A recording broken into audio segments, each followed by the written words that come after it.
When video, very happy you get for the on the business job, business challenges. It actually marks the importance of being an interdisciplinary or intersectional.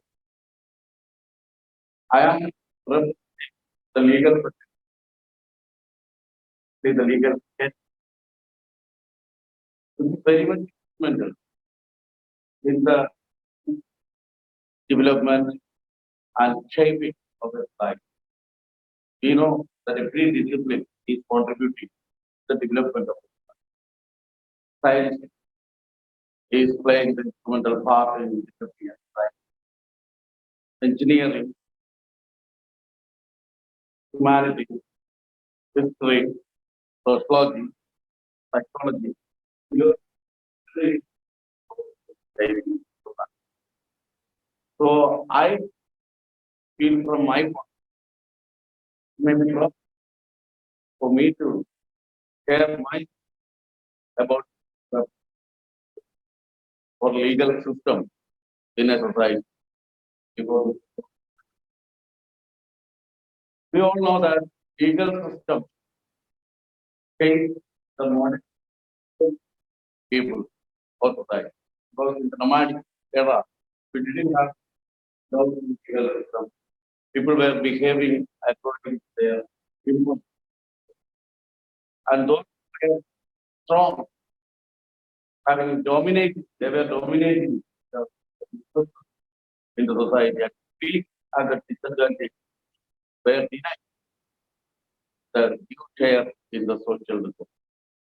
So that it is unjust and improper considered as right or strength or muscle power as the dominating factor.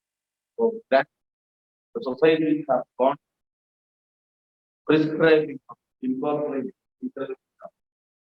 with the rights and duties to everyone.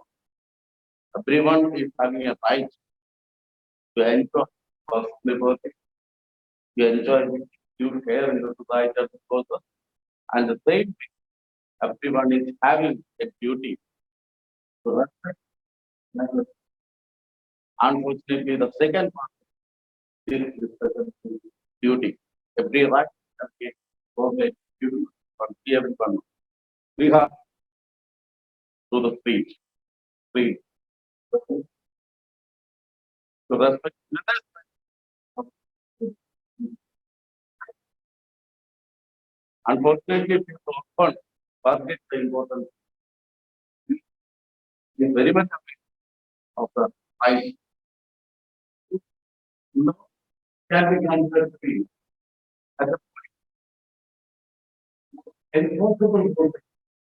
Once we say simply that there is something like cannot do this, you can do this.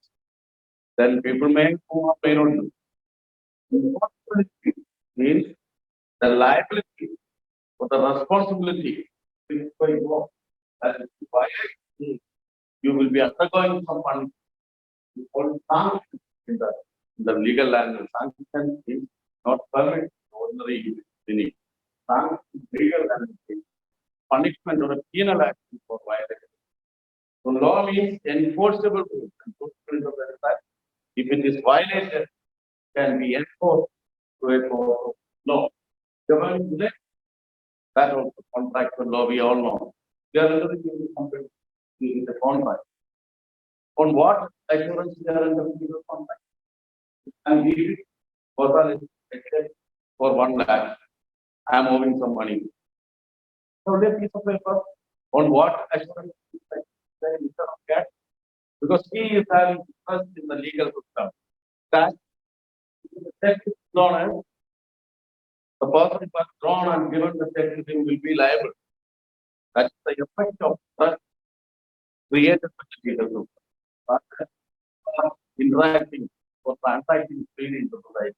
Dr. Prakash ended the agreement with his project for with the provision of this much number of food and conference hall, lunch, dinner, everything by paying an advance amount. If later on they take a tax, we don't allow all this here, we won't give you back your advance. What will be the consequences? There is a legal system across the globe, not only in India. Even though he is an Indian, he can file a case against a Thai business hotel in this jurisdiction, as well as in Indian court, that these people have violated my contract. I am very much endangered. So that is the first case of the law.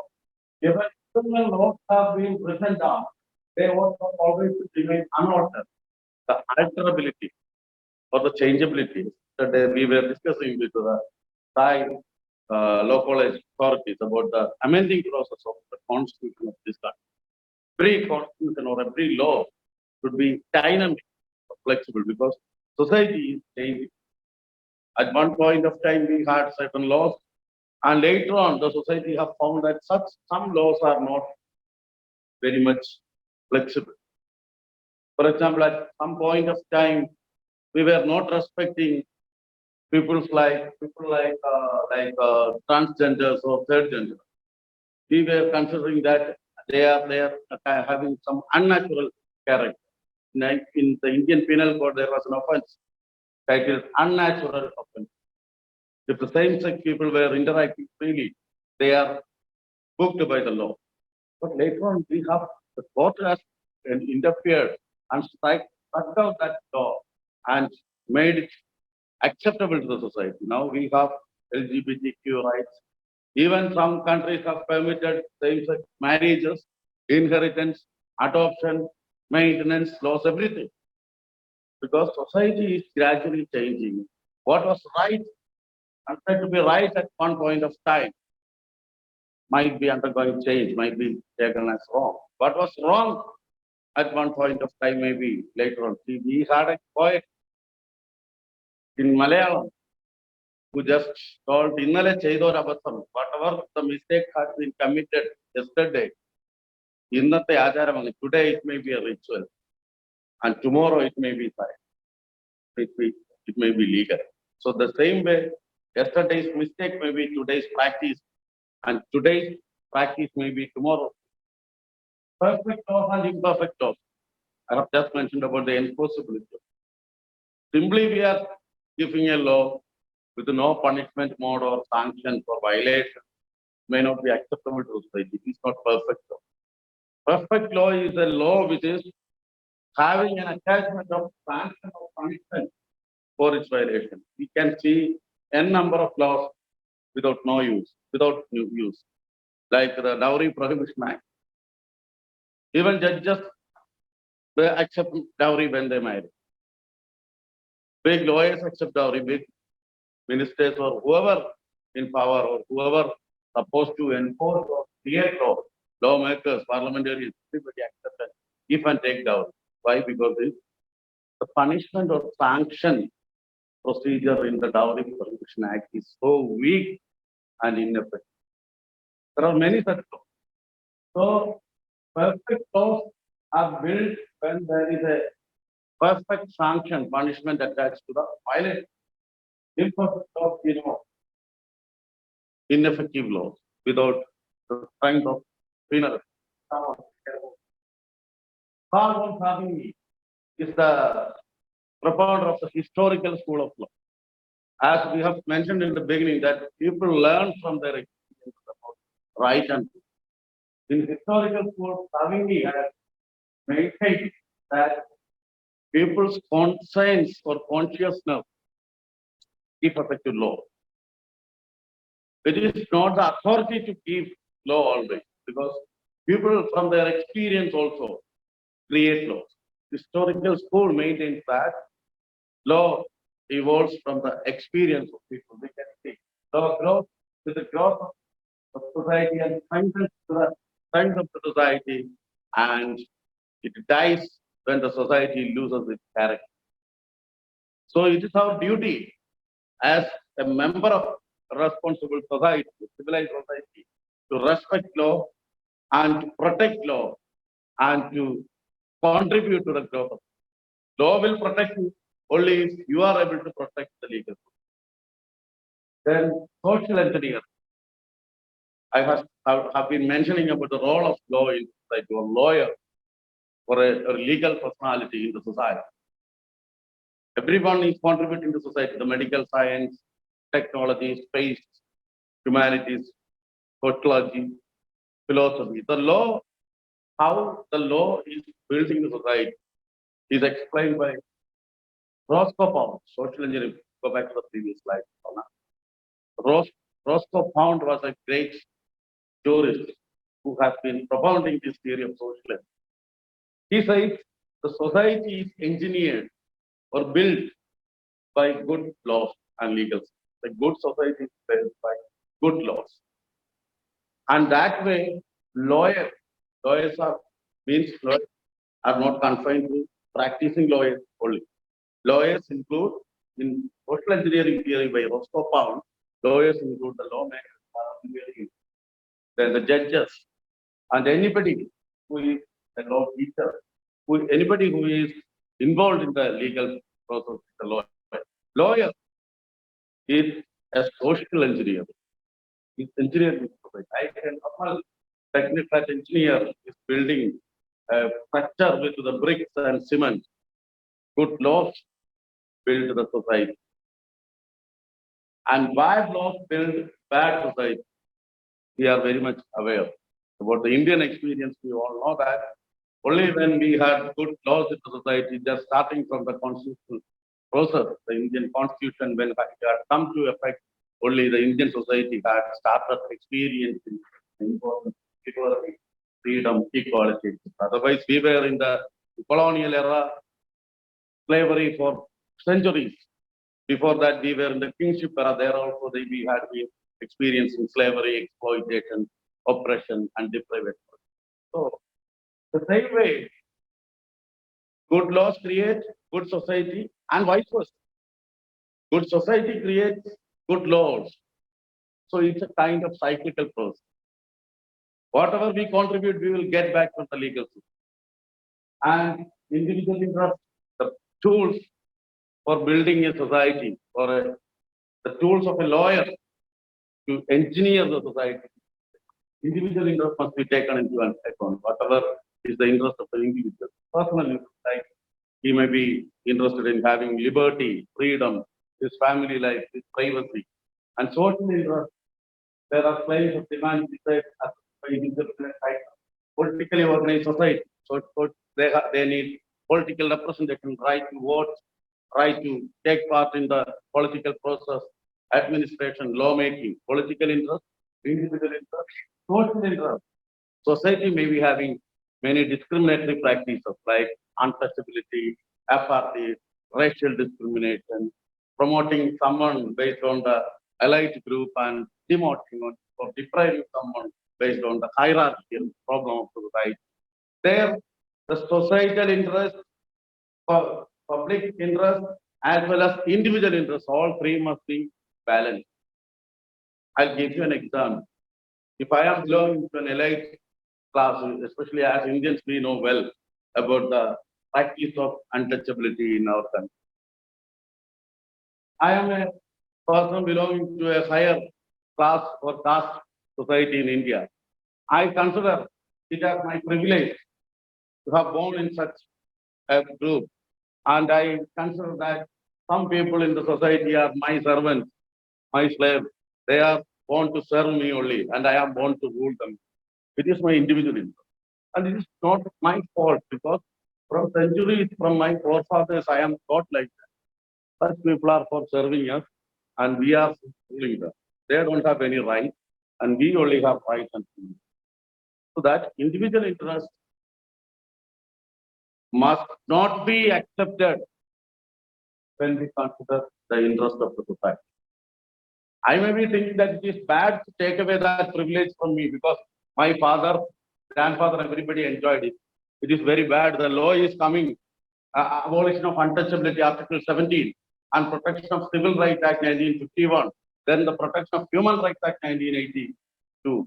They are coming and they're stopping me from enjoying that privilege of keeping people in slavery under me. I am feeling very bad. I feel that some of my right is violated. But perfect is having an interest that this is a bad and evil practice. Society has learned, even though very late, we are too late to learn all this. We are too late to learn all this. So the constitution has come in the 1950 only. Then only Article 17 has been built and told untouchability should be abolished. So that personal interest of mine must be ignored in the interest of the society. So we can see, we can have a very brief glance about the legal systems of the world. It is very much important in this kind of a gathering. The growth and manifestation of different legal systems. We know we have a democratic system. Our democracy is only 70 years, 75 years of age. 75, very young. For a human being, 75 years may be a lifetime. But for a nation, it's only infancy. Because people in Western countries had parliament. King John had signed Magna Carta in the 12th century. Even though those days they had parliament and they had electoral process and they had representation of people, they had rights, liberties, freedom, everything. We had the formal announcement of liberty or freedom in the year 1947, and thereafter we had the constitution in the year 1950. We are very much simply in the infancy, and we have to look into the legal systems of the world to learn and understand as to which model can be followed by the Indian society. Because India did not have a democratic experience. We did not have a democratic history. We had history of kings. We had learned about wars. Akbar had conquered this king, the other, Alexander had conquered the other king. We had the actions and wars of kings only we have learned in the history. We did not have the stories about the people. How did people live during the era of Akbar, Aurangzeb, Muhammad Ghori, Ibrahim Lodi? How did people live under Chandragupta Maurya? How did people live as Cholas, Pandyas, whoever ruled this country? We had only the stories of the kings and queens only. So we have looked into the systems of the world, Romano-Germanic legal system. We can see right from the Emperor Justinian AD 482-565. How old it is. From there, they had the system of Germanic, Romano, Roman, Holy Roman Empire. All of us are aware in the history. They have considered their law as superior. Pax Romana is the term used by them. Pax Romana means Roman law is superior. So they have a kind of law which is authoritarian, given by the emperor or the king, which was not having democracy. John Austin was the famous proponent of the Romano-Germanic school of law. He said law is a command of sovereign. What is law? John Austin gives the answer. It is a command of sovereign. Sovereign means the authority. No, the society did not accept it for law. No, law should not be the command of everybody. Law should be the product of democracy. So later on, we have the common law system of England. English people don't have a written law. They never, very rarely only they create legislation. They resolve the issues by the every time when a legal dispute comes, the judicial authorities sit together and resolve it, and that decision will be considered to be a resolution for future issues also same nature. So the law created by the judiciary is common for everyone. So we call the English system the common law system. So two models. One is the authority from the sovereign. We had the Roman Germanic system, the common law system. Then another section, we know the Russian or the Chinese kind of legal system. We had a Soviet school, socialist legal system under Karl Marx, Lenin, Engels. So these people are very much different. They even consider law as a tool for exploitation of the society. Law is good for exploitation. They are telling. How can we create law? We discuss that law to be there to maintain peace and harmony in society for the growth and development of the society. But the Marxians make a point that law is created by the people in power to exploit the society. I will give you a very light example. In the Spanish woodcutters, Spain, all Spain, in the football, it is the leading country, Spain, Spanish. People, the poor people were going to the barren land for cutting firewood for their domestic purpose. And this land was owned by the elite in the society. So they have filed complaints against these poor people. And the government has interfered with the property law and made all these poor people punished, stating that is entering and trespassing into the property of the big landowners and cutting fire is an offense.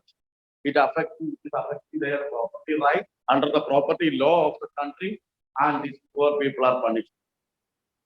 So Marx explains the law is wrong because it is protecting the interest of the elite class of the society in the name of property law by ignoring the right to livelihood and right to life of poor people. Very much interesting. So he explains in every work of life, law acts as a tool for exploitation in the hands of the power. So they reject the legal system. Marxian theory, we all know, philosophy, sociology, political science, people here maybe know. The final stage of Marxian socialist process, the state will wither away. State, the power authorities will not be there. It is a dictatorship of the proletariat, the labor, the working class. Law is not required to govern a society which is governing by itself. Hindu, Muslim, and Jewish legal systems, we all know, the Far East or Asian kind of legal system, largely based on religious or ritualistic kind of thing. We almost received the laws from religious texts and tenets. Manusmriti is a classic example for law, for the Hindu code. Then we have seen many other Muslim law, Jewish law. See, I am making an allegation that all these Far East legal systems, Hindu, Muslim, Jewish, or whatever it is, based on the religious texts and testaments, were not having them.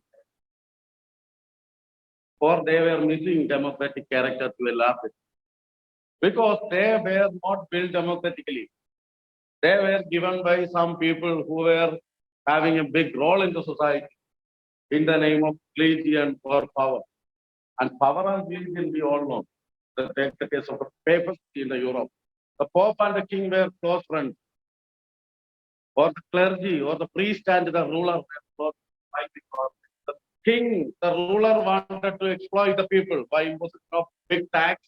The king had to live in luxury. And whenever the king commits something wrong, if the people are disturbed, the priest or the pope will come to the stage and tell, no, you all should respect this king. He is a very good person. He is sent by the God to rule you. So you are supposed to obey him. And whatever is told by the priest or the pope has been obeyed by people because religiously they had been afraid, breaking the order of the pope or priest. So this kind of an exploitatory practice was in existence for long in the Eastern society. And immediately after the attainment of the freedom and in the time of constitution, we had looked into the system and found that there were very much good elements in all systems, Romano-Germanic, common law, Marxian socialist legal system, as well as the Indian legal system. There were many good elements as well as bad elements.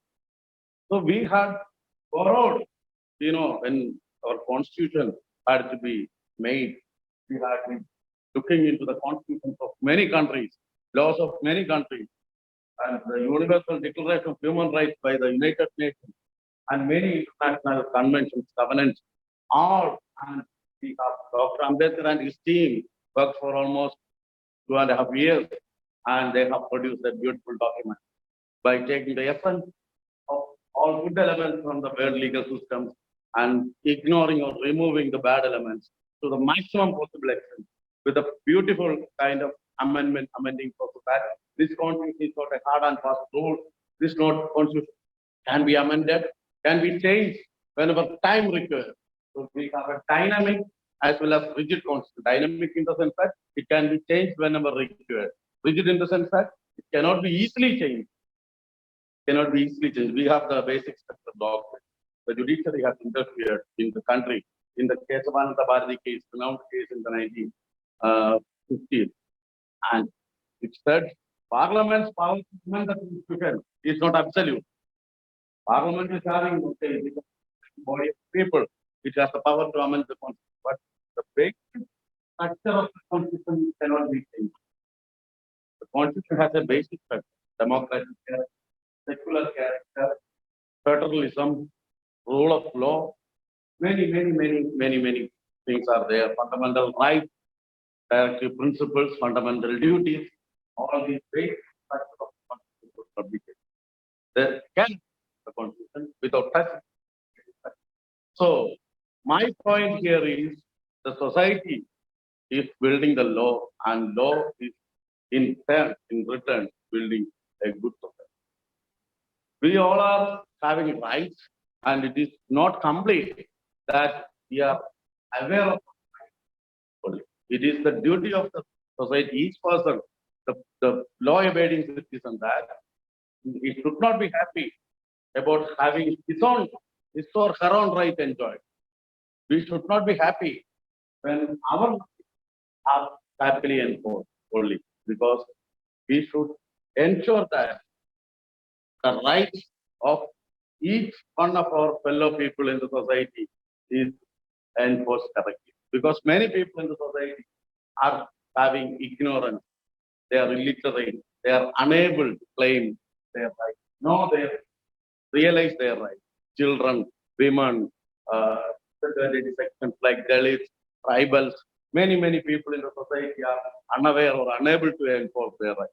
So our duty is not complete by getting our rights enjoyed, because we are belonging to an educated or a kind of advantaged class in the society.